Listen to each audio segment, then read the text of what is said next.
All right, so last week I tried the microphone. The microphone did not work. So I had a 39-minute video of me doing this and nothing coming out. So I had several people that asked me to re-record it. So I'll be honest, that was strange. And I really didn't know if I was going to do it, but I ended up doing it just because I thought, well, it does build and it'll help people. But so I did post it, and we're posting everything in 2 locations. I know that's small, so after class, if you want to come up here and get a picture or whatever, up to you. But here at the Goodman Oaks Church Track site, Matthew is putting up the PDF presentations, and he's linking you to the videos on YouTube. Okay, so if you miss, you'll be able to pull up the presentation, and you will be able to see the video. So we're doing that, really the only reason is because this builds, and if you miss, it just makes it difficult from the previous week. So that's kind of why we're doing it, making it as available as we can. So hopefully that helps. So this week, does everybody have a presentation? Jimmy was doing a great job passing those out, okay? So it makes it easier if you can have a copy too, because it's going to be very tough to see up here. I did make it larger this week though. So we'll see how that goes. So this week is about practices and research, okay? This is going to be it's probably the most technical week. I think that's the word I would use. It's probably the most technical week, but this is a necessary week. If you don't know how to practice and you don't know how to do it, then weeks 3 through 5 you're not going to get as much out of them. So we're going to refer back to this week a lot. I would encourage you, as we go through 3 through 5, you might want to go back in the middle of the week and watch this one again, okay? Because I'm going to say, well, I can't go back through week 2 again, but you got to do week 2 here to understand what I'm talking about as I go through 3, 4, and 5. So this is going to be a technical week, but I feel like it'll help you, especially as we prepare for the incline of the next few weeks. So I'm going to give the disclaimer that I'm going to give every week. We're talking about mental health, and anytime you're talking about mental health, I do want to always say that please seek professional, immediate help for any life-threatening situations. Okay, this presentation is informational and presentation only. And to you live audience, we are recording this, and the hope is that this will be on YouTube at some point this afternoon. All right, so let's talk about it. A lot of people, let's define mindfulness versus practices, okay? So a lot of people use the terms mindfulness and meditation as interchangeable, synonymous terms. You've probably seen that, okay? So there's really a distinguishing thing. Meditation is a way to practice mindfulness. So it's a little box inside the larger box, if that makes sense to you, okay? But there are other ways to practice mindfulness. Many of you have probably done yoga. There's many breathing practices. Honestly, just intense focus of what you're doing in the present moment is mindfulness. And there's lots of other ways to practice it. But I do want to say, remember from last week, that mindfulness is our natural way of living when we are born. We are born mindful. So thinking of it as practicing is not really necessary. However, because of all the conditioning, because we have learned over time as adults to go away from our natural mindful way, people have to practice. We're too conditioned, okay? So you got to practice what you knew naturally when you first got here. All right, so practices. Let's talk about meditation. Meditation is the main one you hear about. Now, I want to talk about that word meditation just for a second to make sure you know what I mean by that. In Christian circles, we use the term meditation, it's in the Bible as well this way, to think about something deeply, to concentrate on it, right? And it can be used like that in the Bible. And that can make you one focused. You're going to know what that means in a minute. Probably don't yet. And that can be helpful. But for our purposes, that is not how I'm using the word. Okay? When I'm using the word meditation, I'm using it as it relates to mindfulness, which means sitting, don't have to be sitting, but observing. You're mainly sitting and observing is the way I'm using it, so that you can start to see your thoughts instead of just being your thoughts and believing your thoughts automatically, like that choice that we started talking about last week. So when I use the word, I'm using it more in a watching, an observational standpoint, as opposed to a deep concentration practice. Do you see the difference? So most people have to start with something as it relates to meditation to focus on. They have to have an anchor.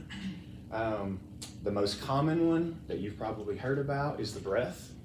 We're going to talk about that. There are countless different breathing meditations.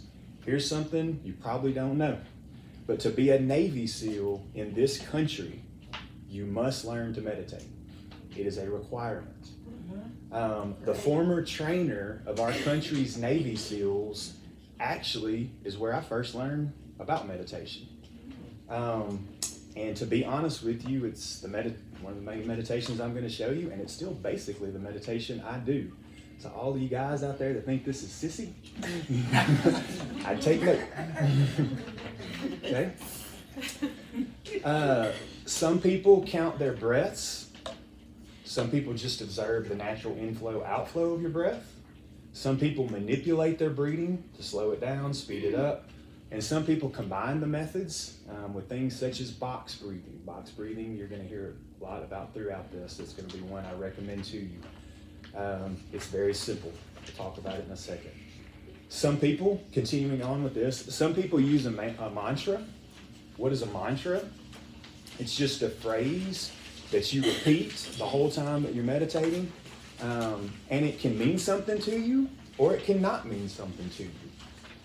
The reason that people will use a mantra that means something or don't mean something, it's what they want out of it. If you use something that doesn't mean anything to you, what you're trying to do is stop your mind. You're trying to give your mind one focus so that it can't just continually think about everything. I got to cook dinner. I got to go get the kids. Why did I say that? Why did I not? And all those things that your mind is constantly doing, it'll block it up, for lack of a better term.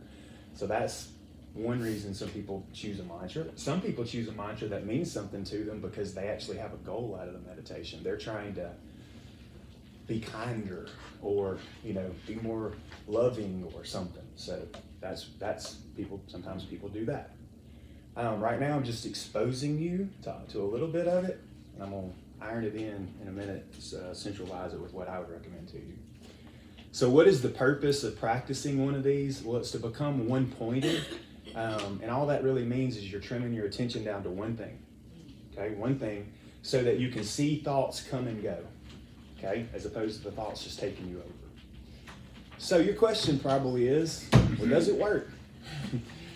Well, we will get to that later, but the answer is yes. I don't think you would be here. I don't think you would be hearing so much about it in mainstream media these days if it didn't. And I'm going to show you some of those studies, but we'll talk about that. So I want to say this too to continue. You can try to meditate by just sitting still and being present. Just paying attention to what is happening right now, okay? That's actually your natural way. That's actually what being mindful is. However, think about what I just said. That's very difficult. You're so conditioned to think about what you're seeing. Think about what happened yesterday. Think about what's going to happen tomorrow. Think, should I have done that? Should I not have done that? You're so conditioned. If you just start off with, I'm just going to sit here and be present, you're probably going to be present for about half a second. And then you're in your head again. So these practices are probably how you need to start off. I've been meditating for at least 10 years, really 12. And even I can't just sit down and say, all right, I'm just going to be present. I have to do a one-pointed focus meditation, and then maybe after doing that for a little while, I can just sit there and be present. Does that make sense to you? So that's going to be very hard for you to just start off in doing it because you've been too conditioned. All right, so meditation and you. So should you meditate?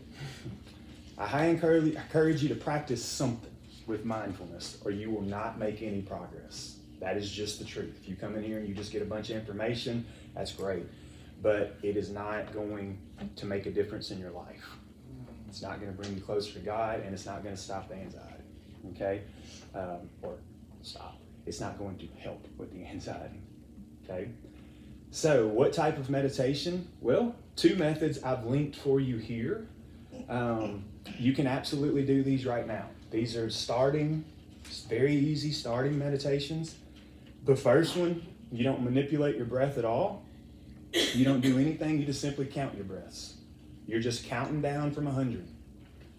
As you naturally breathe. I'm going to tell you how to get in the position in a minute, and we're not going to do a yoga pose on a pillow. I don't do any of that. Oh, come on. That ain't how I do it. You can do that. You can do that if you want to. Okay. But it's the countdown method. You're just counting down from 100. Guess what? By the time you get to 98, you're gonna have a thought. You got to start over. Then I got to 97 this time. I had a thought. And that's how it goes, okay? And I'm going to talk about that in just a second. Box breathing, I've been hinting at. Now, box breathing is the one that I'm going to recommend to you. It's a great way, and you can take it deeper. So what is box breathing? Well, you breathe in to a count of 4. All this is in your head. You're not, you can talk out loud if you want to, but I wouldn't, because you want to keep your mouth closed and breathe in and out through your nose. If you're really doing it through your head. 1, 2, 3, 4. Hold it in your belly for a count of 4. 1, 2, 3, 4. Breathe it out for a count of 1, 2, 3, 4. Hold the out breath for a count of 1, 2, 3, 4. That's one box. That's what the Navy SEALs learn. That's Navy SEAL meditation.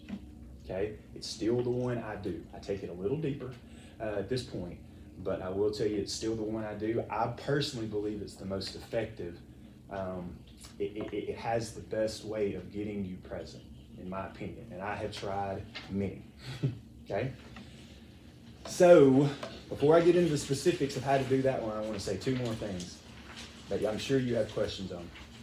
So we'll talk a lot about attention and intention in this class. You're going to hear me say those 2 words every single week from this point forward. Attention and intention.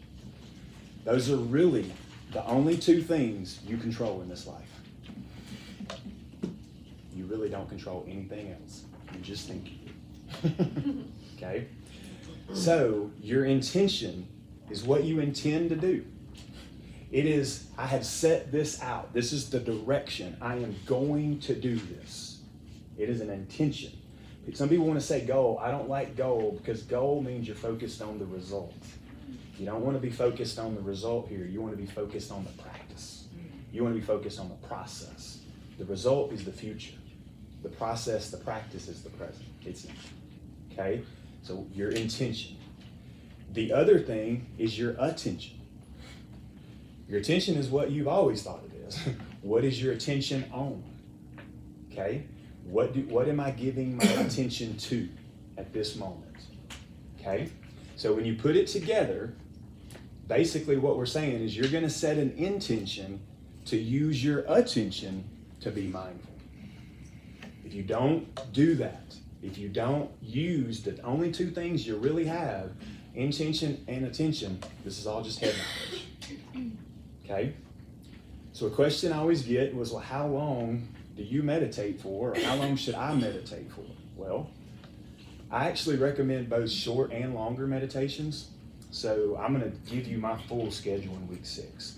But generally speaking, I meditate early in the morning for anywhere from 12 to 45 minutes. I know that sounds like, well, that's a pretty wide range there, Ryan. Yes, it is.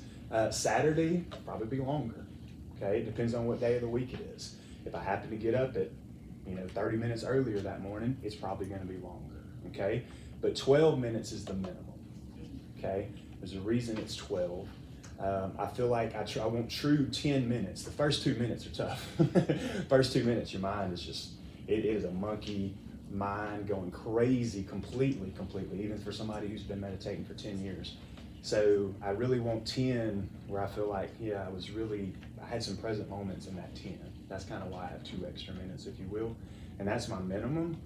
But I've gone to 45 minutes, okay? Then, when I first get to work, my computer's booting up. I close my doors, my computer's booting up, and I take 3 minutes, right then. And then at some point during the day, I'm gonna take 5 minutes. And to be honest with you, there's times of the year where I may talk to 150 people during the day. That's how many people will text, call me, communicate with me when my work is active.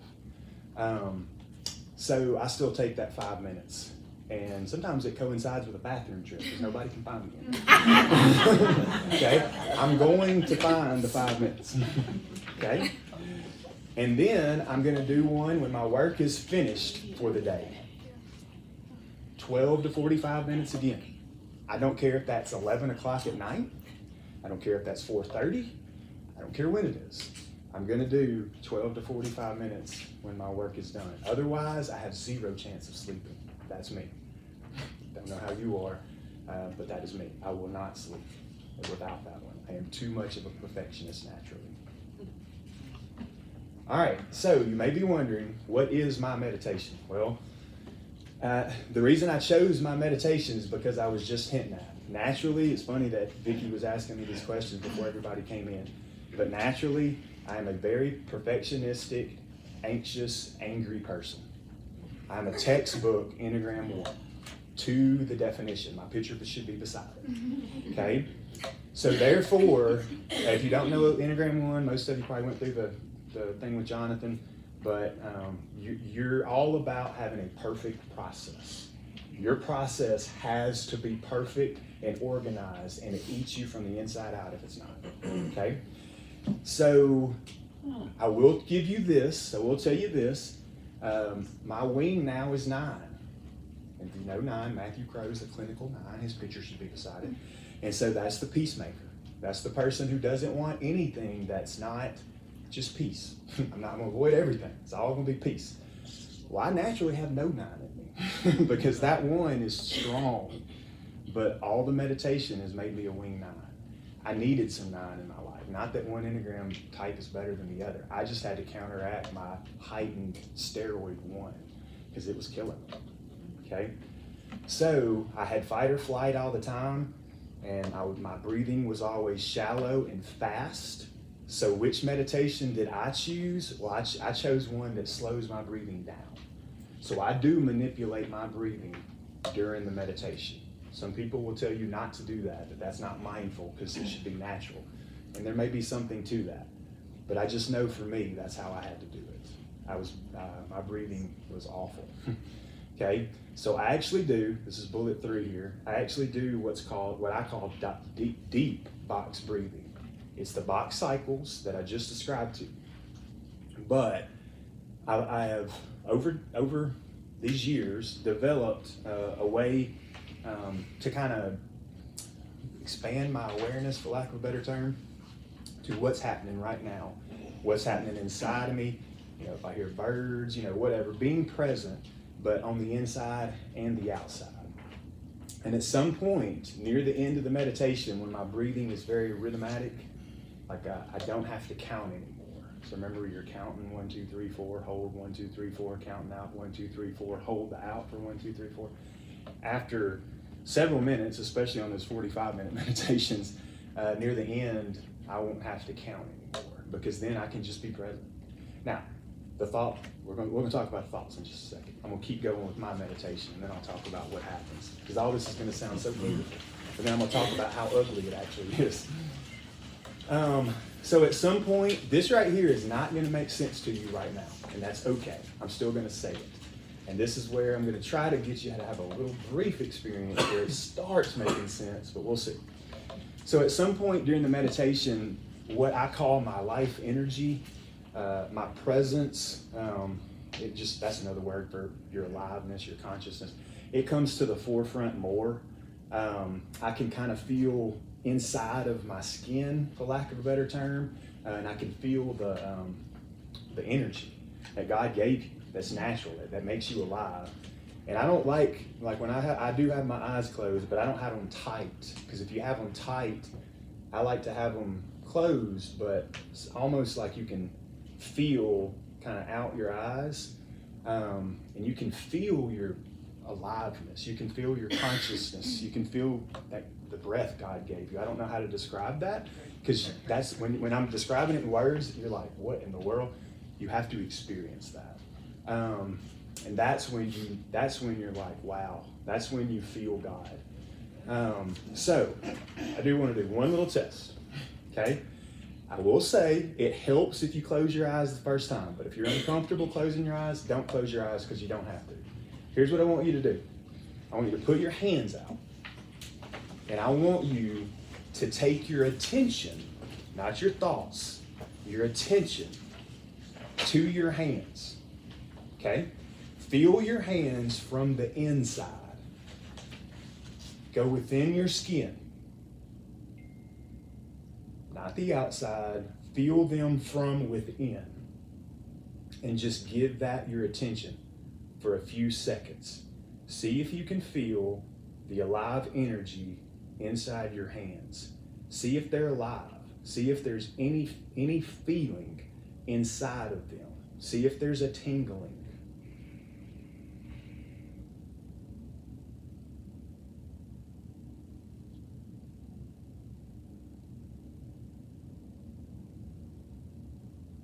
When you first feel it, give it more attention and it'll grow.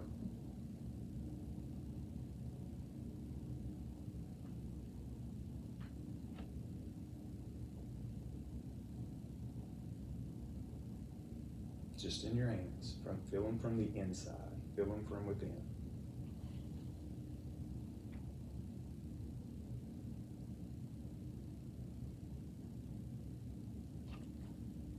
Okay.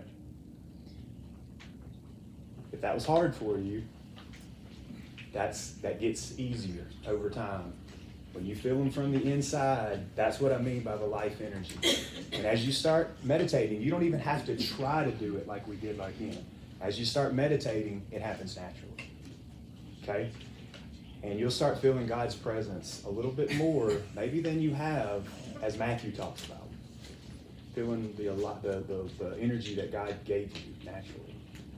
Okay, so while this whole process for me sounds so nice and orderly and completely calming, let me tell you what's happening.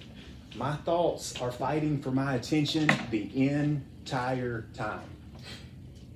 The entire time. You got that meeting tomorrow. You shouldn't have said that. They're going to think you're like this. Why didn't you do that? You didn't tell him that. Why did we cook that for dinner? What do we? I mean, all those things are happening in my mind, like yours, as I'm sitting there meditating. So the first time you sit down to meditate, here's what you're going to tell me.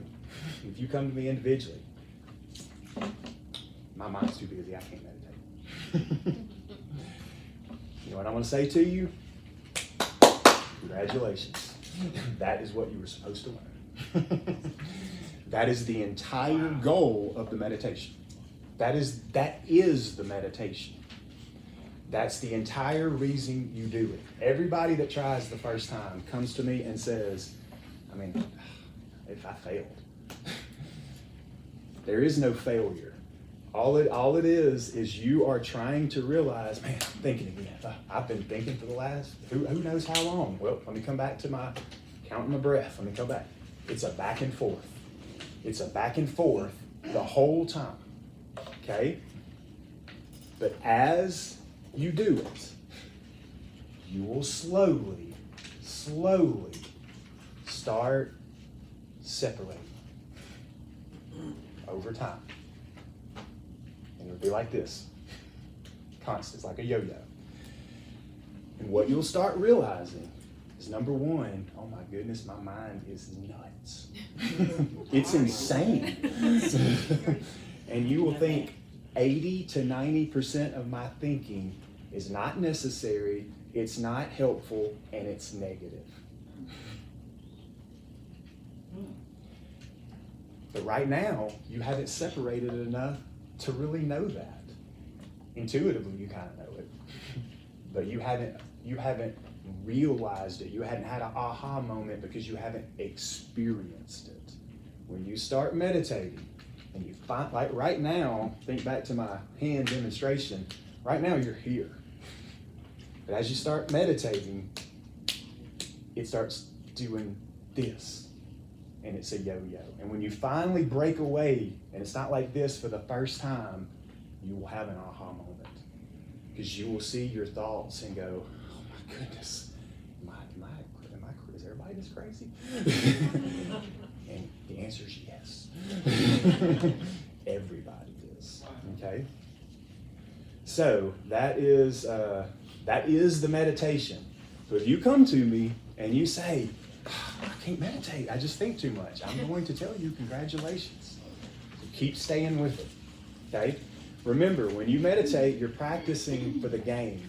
You're practicing, you're for real life. Okay? You can keep separation, as long as you can keep gaining separation from your thoughts.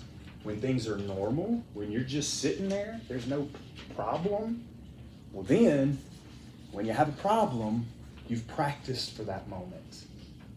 Your response will be different over time. Not immediately, but over time.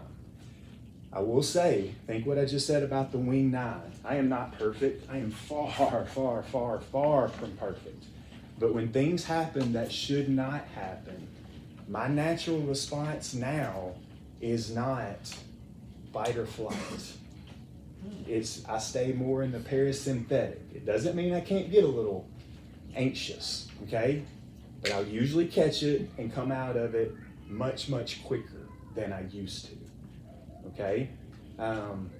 Now fight or flight doesn't feel natural to me anymore. That was my natural state. It's how I lived my entire life until 10 years ago. Why I had chronic pain. But now that feels weird to me. That's when I'm like, ooh, something's off. Like I am worked up, and my nerves are fried. So it can happen. Okay. Now again, it'll get me, and I may respond, but I'll immediately catch it very quickly. As opposed to I just stay like that. That's how I live. I'm gonna make one suggestion to you, and this is the second bullet here. If there's one issue in your life that is eating at you, that's the words I used, as a thought. And it's like this one thing, you messed up at work, you messed up in life, you messed up with family, whatever it is. It usually has to do with you think you messed up or your worthiness.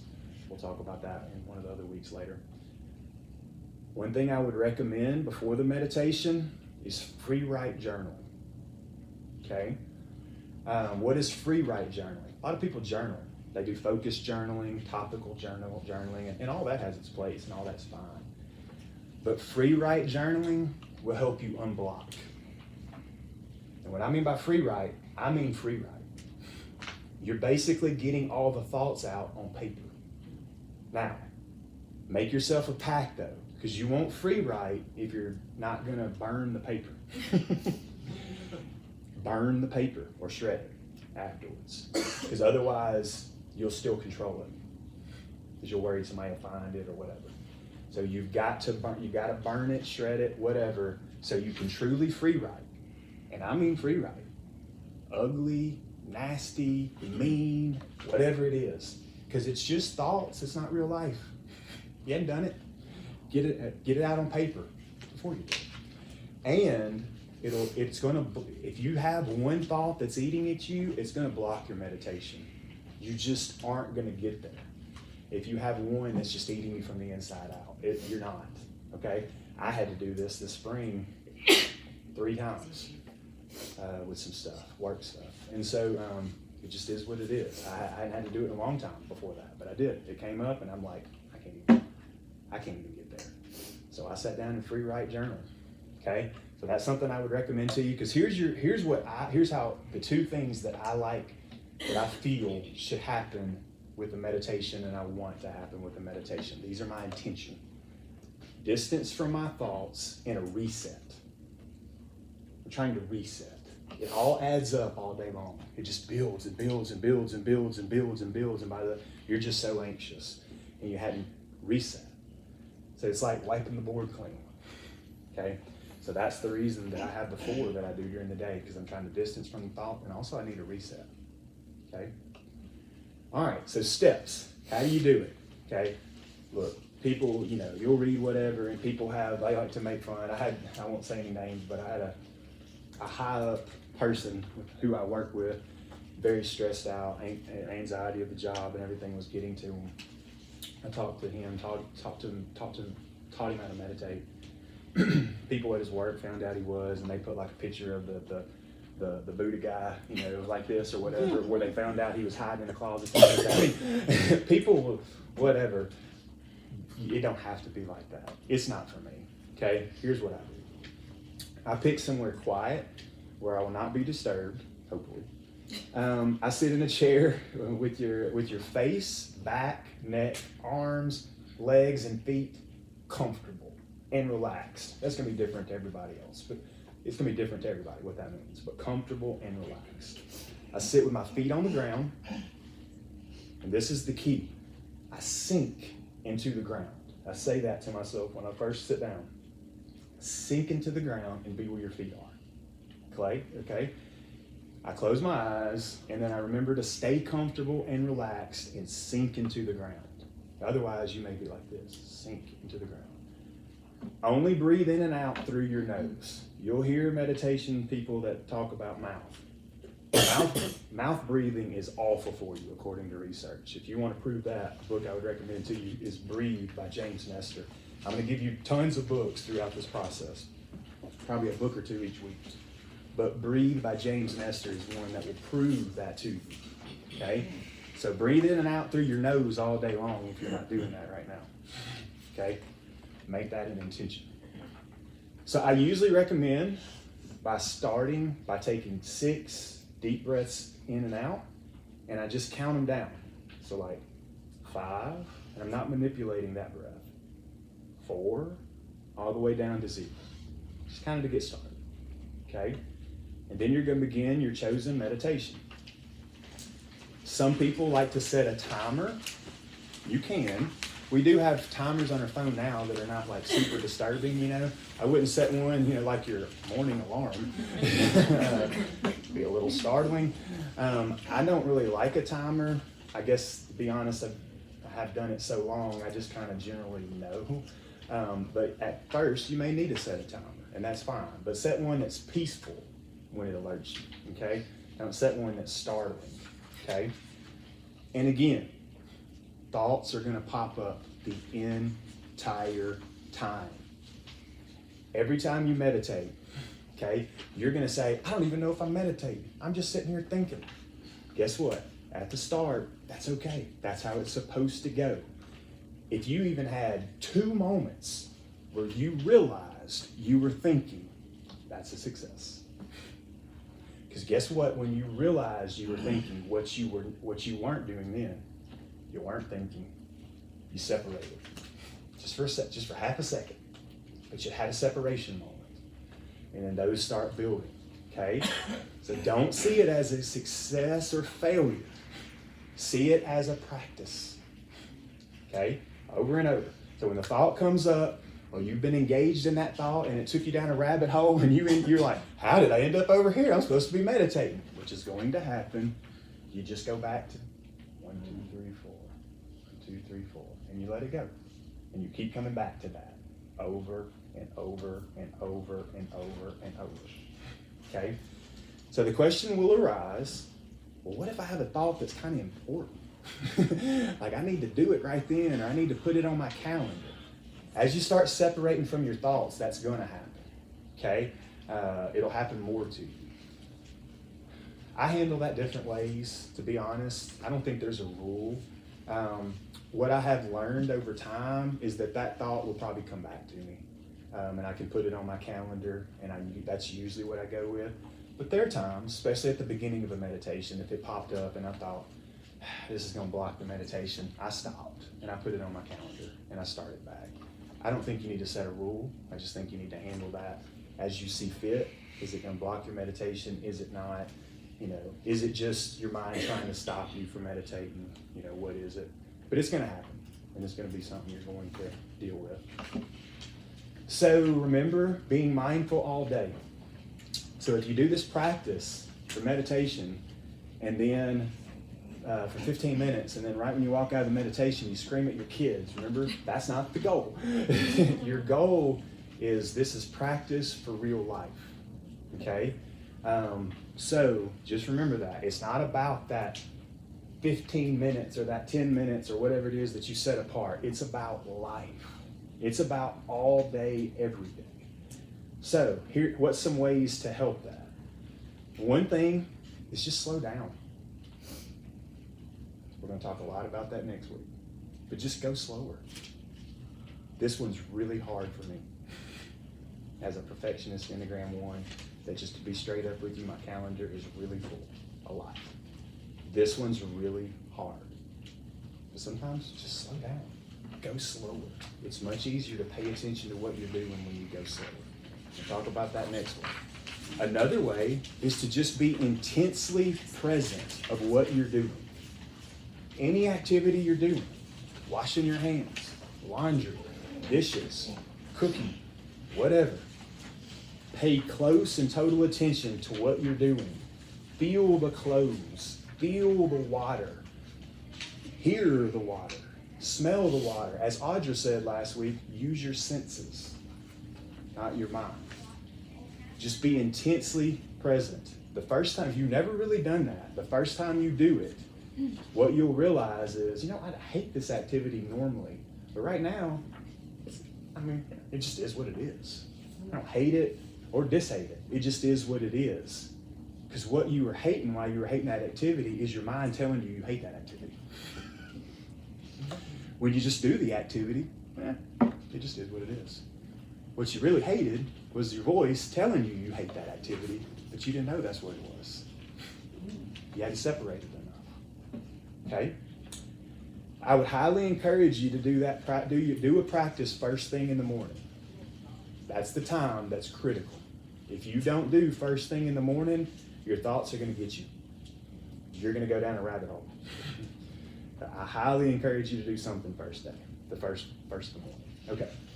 So let's talk about research. All right.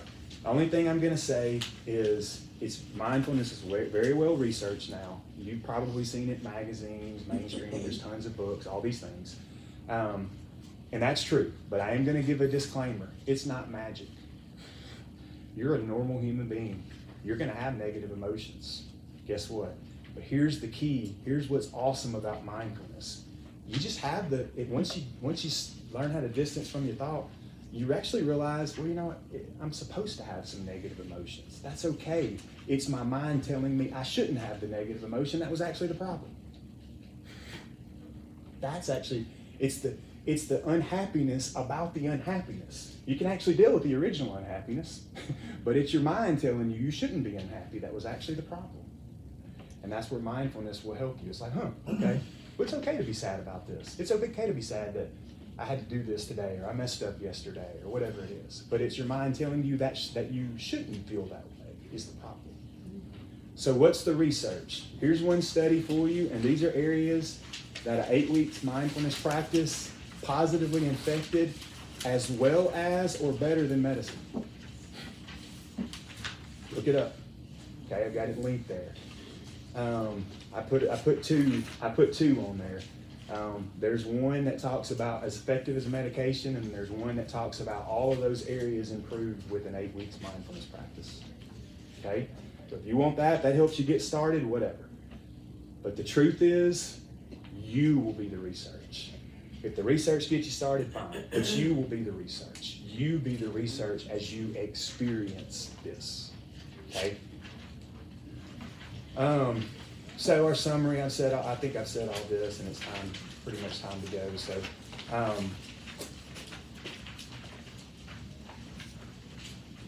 don't think there's anything else. Next week, we talk about doing versus being, and that's where it really starts impact of your life.